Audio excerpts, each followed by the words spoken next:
నేను మీ డాక్టర్ వేణుగోపాలకృష్ణ నిర్మల్ ప్రభుత్వ ఆసుపత్రిలో ఆర్ఎంఓగా పనిచేసి నిజామాబాద్ వైద్య కళాశాలలో ఎండి బయోకెమిస్ట్రీ చేస్తున్నాను.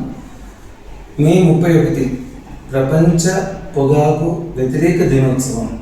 అంటే పొగాకుని వ్యతిరేకించాల్సిన అవసరం ఎంతుందో సమాజానికి తెలియజెప్పాల్సిన ప్రముఖతని వరల్డ్ హెల్త్ ఆర్గనైజేషన్ WHO వాళ్ళు ఈ రోజుని ఈ విధంగా మనం దాన్ని జరపాలి అనే ఒక సందేశంతో తీసుకొచ్చిన రోజు కాబట్టి ముఖ్యంగా యువకులకు అందరికీ నేను చెప్పాలనుకున్న అంశం ఏంటంటే పొగాకు నుంచి వీలైనంత వరకు దూరంగా ఉండండి. No smoking, no alcohol, no drugs, అలాగే నో టొబాకో. పొగాకు మనం రకరకాలుగా సేవిస్తూ ఉంటాం.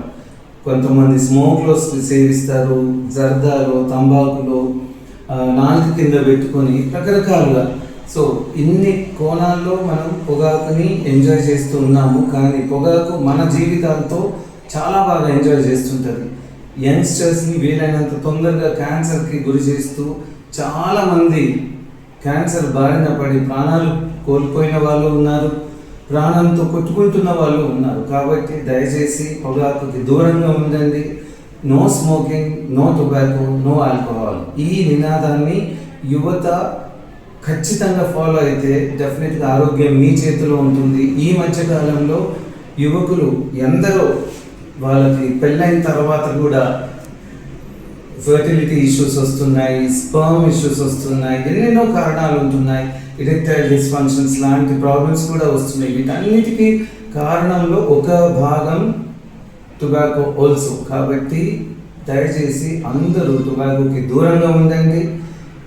మనకి అప్పర్ రెస్పిరేటరీ కానీ లోవర్ రెస్పిరేటరీ ఇన్ఫెక్షన్స్ కామన్గా వస్తుంటాయి. వీటిల్లో కొందరు డైరెక్ట్ స్మోకర్స్, కొందరు డైరెక్ట్ టొబాకో తీసుకున్న వాళ్ళు ఉంటారు. ఇంకొందరు తీసుకోకుండా కూడా వాళ్ళు ఆ వాసనని దాన్ని పీల్వాల్సిన కర్మ పరిస్థితి వస్తుంది. ఎందుకంటే పక్కన ఉన్నవాడు, అక్కడ ఉన్నాడు, ఇక్కడ ఉన్నాడు, రూమ్లలో స్మోక్ చేస్తూ ఉంటారు, టొబాకో తీసుకుంటూ ఉంటారు. అది చాలా చాలా తప్పు పని. కాబట్టి అందరూ దీన్ని కూడా గ్రహించాలి, మీరు వ్యతిరేకించాలి. ముఖ్యంగా కుటుంబ సభ్యులు, తల్లిదండ్రులు తమ పిల్లల్ని జాగ్రత్తగా పెంచాలి. ఖచ్చితంగా స్ట్రిక్ట్గా ఫాలో అయ్యి వాళ్ళని ఎట్టి పరిస్థితులలో స్మోక్ కానీ, ఆల్కహాల్ కానీ, టొబాకో కానీ తీసుకోకుండా చూసుకోవాల్సిన బాధ్యత తల్లిదండ్రుల పైన ఉంది. కాబట్టి మనం ఒక మంచి సమాజాన్ని మన దేశానికి ఇవ్వాలి అంటే ఖచ్చితంగా మనం మంచి తల్లిదండ్రులమై ఉండాలి.